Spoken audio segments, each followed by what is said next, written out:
Well, this is John Black, super chemist. Gender identity. See, that's the second reason, is because she couldn't get over the guilt of, the way men are, and this thing here where she's guilty about, like, she's fooling everybody, you know what I mean? Just having to fool everybody. And the third reason is because of her gender identity, that she was getting crazy with that. Because when you got to figure, this is a year and a half she's done this. It wasn't like a couple weeks or a month or something. Your identity came crashing in. I didn't have the resources or the reasons anymore to stop it. And this is her telling us word for word why this 18 months put her into a deep depression. It doesn't get any clearer than that.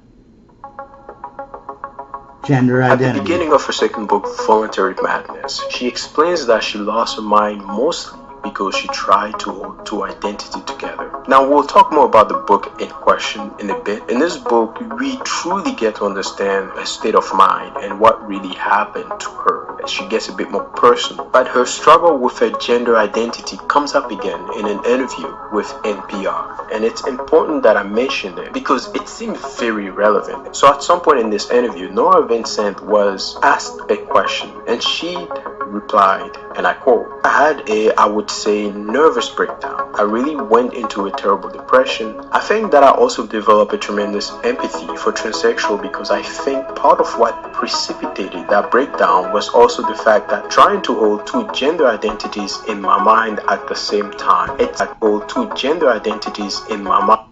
Was also the fact that trying to hold two gender identities in my mind at the same time. Identities in my mind at the same time." See, they're talking about, people don't understand how much stress that puts on a person being non-binary. And most people don't even know that, because all it takes is a little bit moving out of your place, acting like these women acting like men, these men acting like women. It sets this cognitive dissonance. My brain was female. I felt that I was a woman very strongly, but I was trying to pass as a man, and that's just a conflict that I couldn't sustain. So holding two identities in the head played a big part in the mental breakdown, because she mentions this at 3 different occasions. How come no one mentioned it before baffled me, and I think that was one of the biggest reality check for me, because I was like, wait a minute, Yeah, see, they don't want you to know this because this is the biggest secret, is how they tricked everyone to be non-binary. Just enough non-binary where it destroys all the families, and then when these non-binary people grow up, they're basket cases. I know. I'm related to my whole family. I got like 20 people I'm related to. They're all single mothers, multiple baby daddies, multiple marriages, childless. All basket cases, all acting like non-binaries, and they all hate men. And never came into play when they first covered her story. All single mothers. There is another major factor that we never took into account. At some point in the book Self-Made Man, Nora Vincent mentions that she had a lot of anxiety and fear about the lies that she had to tell to the people that she was meeting, but also she had a bit of fear and stress about the idea of getting caught. So then let's talk about the moment that everyone tends to focus on the most. It's when Nora Vincent eventually joins the men's group, or the men's workshop is how she refers it at time in the book. The first and most crucial context here is that Nora Vincent already went into the group with a lot of fears and anxiety, also some preconceived notion of what it would be like. As she explains at the beginning of this chapter, she saw herself as the enemy to this man, but also she was extremely uncomfortable because of something that she did not like. And she said, "Call me unevolved, but I didn't want to hug anybody there just because it was part of the program. I don't do program. I don't like program. Even though I know people who participate in them and have changed their lives immensely for the better as a result. I wanted to hug people when I felt something for them, when I was ready.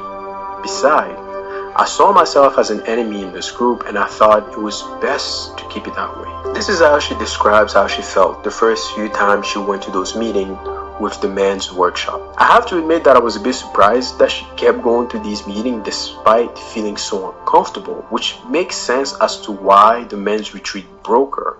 Now, before I go any further, I think I need to make something clear. I do agree with people who made the argument that trying to live her life as a man did play a part in her mental breakdown, and that is true because even she admits that it played a part. My disagreement with them is that they only painted a very small part of the picture. I think Nora Vincent, when she was a this woman, I didn't really look into her life that much, but the little bit that I seen, she's an incredible. I don't read storybooks or stuff like that. I've read 100 million books, but they're all textbooks. I'm actually interested in buying. I'm not going to do it, but she's written like three books or more, and she like immerses herself in it. Like the next book was her being in a nut house, and then she just went to the nut house and just started living in a nut house, and then to do her book. Experiencing life as a man, there were two things that she never really saw coming. Number one is the culture shock. So for example, when she joined the men's bowling team or when she went into the monastery, there were moments where she was shocked by the way men behaved, whether it was how welcoming we could be, which is something she never thought would happen, but also how harsh we can be on others and ourselves. I think in a way she saw a level of humanity that men can have that maybe she never saw coming. And number two is what's funny is how can you be that so racist and have so much hate that you take half of the population and you just put them in a category saying they're evil? It's like obviously at least 90% of them, or a big chunk of them have to be good, or at least not. You don't have to worry about them chopping you up and raping you, punching you in the face. That'd be common sense, but not when you have so much hate in your heart and like women. A reality check that men don't really have it so easy. But there's the other side of the coin that she also mentioned, the idea that men, depending on the situation, tend to have way more advantage and way more power than she also imagined. So let's go back to the men's retreat. Now, to make a very complicated and very long story short, and to be honest, you are doing yourself a disservice if you do not read the book, because how she explains it and how she describes it, it's almost impossible to really replicate unless I do it verbatim, and I'm not going to do verbatim because I don't want to spoil the book for you. Because what she explained was, first, before she even went into the retreat, she had a few fears. She was scared that, first of all, it was a retreat, a weekend-long retreat, into the woods, isolated, and she wasn't too sure how that was going to play out for her. She had played different scenarios in her head where these men found out that she was a woman in disguise infiltrating their secret circle or their safe space. Hey, what do people think? That these are probably like upper middle class people or something? They're probably not from the projects, you know what I mean? And there's a whole bunch of them, but they're all just gonna, like, everyone, you all think that men are that tight, like that we just, 100 guys are gonna be there and they're gonna be like, oh, okay, I'm on board with killing this person or beating up this woman. You really think the whole crowd would be like, oh yeah, let's do that?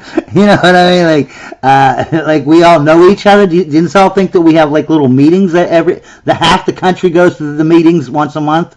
And what I don't get it.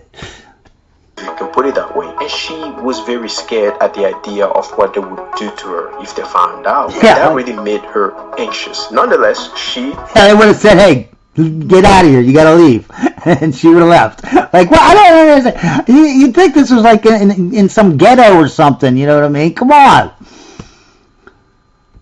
Decided to keep going, and when she was at that retreat, not only she had a hard time keeping up the disguise, as she explained it, she was sweating a lot, she was scared at the idea of the makeup coming off, she was also scared at the idea that, well, I have to take a shower, I have to change, and she even decided not to shower during that time. And throughout this whole thing, eventually she snapped. There was an event where she thought these tools that they had for the ceremony were real. She saw blades and she thought they were real. She thought, oh my god, like if they find find out that I'm a woman, they would use these tools to end my life. But eventually, after she snapped, she realized that the tools were fake. She realized that the whole thing, she blew it out of proportion. And that's really how this ends. But at that point, it was too late. And you would think, okay, well, this is it, right? Like the story is over. But here's the thing. After Self-Made Man, Nora Vincent was able to check herself into a treatment facility. The issue is she did not finish the treatment. Not only that, she decided to put herself into another social experiment to write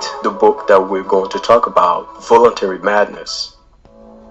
She decided to infiltrate 3 different facilities and posing as a mentally ill patient, just as she did before a few years ago, posing as a man. Now, this book is a tough read because, as I mentioned before, she opens up a lot more about her history with mental illness, her history with prescription drugs, and even recreational drugs, and how she felt mentally throughout the process of making Self-Made Man, but also the process of making this book, Voluntary Madness. What surprises me the most, and what I noticed, one other thing that I noticed that I think is quite fascinating, it's when she admits that she lied and she faked being okay, being back to normal, so she could get out of the treatment facility earlier. Keep in mind that she checked herself into that facility right after she was done her social experiment for Self-Made Man. After I read that part, I thought to myself, so she never really gave herself enough time to recover and then goes to put herself into another stressful situation to write a book about mental illness. And maybe she had a contractual obligation to a publishing company. I'm not sure. That's just speculation. Or maybe she just wanted to have the same success that she had with Self-Made Man. At some point in the book, she says that she got depressed again because she went off her medication without consulting a doctor. Because she started to read about the side effects of drugs that she was taking and the corruption in the medical industry. But she says that she also stopped taking her medication because she wanted to be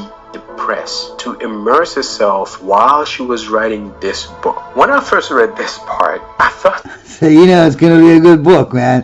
That's why I left that little bit part in there about her, because seems very interesting, man. This is Jay Hall. I like that guy. He's a good channel. I could not live one day as a man. why not? No way.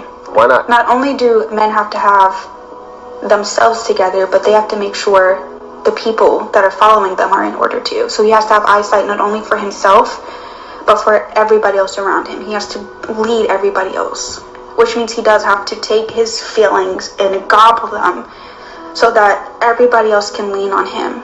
And I can't handle that. I want to be soft, I want to be coddled, I want to be taken care of, I want a hug. And I want a lot of grace when I make a mistake and I mess up. And a lot of women, we expect that other people give us grace. I mean, if I make a mistake, you should know that my emotions and my feelings got involved and I didn't mean it. But God forbid a man does that. I mean, society holds him to a certain standard, and God even holds him to a certain standard. I'm a woman, and I want to cry, and I want a lot of grace. I want people to cheer me on when I do stuff right. When I think logically, and it makes sense, people cheer me on for it as a woman, because it's unheard of when women hold themselves accountable and want to reach for a certain standard. That's holy, that God wants us to live by. But men don't get cheered on when they do stuff right. We just magnify when they do wrong, and when they do right, it was already expected of you. You don't get hugged and coddled and cheered on for it. And I just couldn't live like that. I couldn't live as a man. I would just like be done, bye. Because what's the point? I don't get a hug and I don't get loved when I try so hard. God forbid, as a man, like, you mess up in any capacity. God forbid. If a lot of women were actually like her, more and more men would be opting to get married, bro.